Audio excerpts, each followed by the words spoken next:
জীবনে কত রকমের মানুষের সাথে পরিচয় হলো।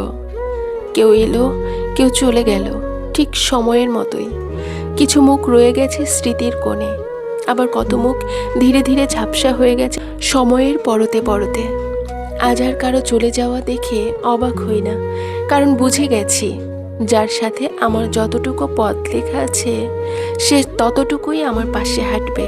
এরপর যদি মাঝপথে কেউ নিজের মতো করে আলাদা করে কোনো রাস্তায় ঢুকে পড়ে, তাতেও কষ্ট পাই ঠিকই, কিন্তু আর আশ্চর্য হই না, কারণ এটাই জীবনের আমোঘ সত্য।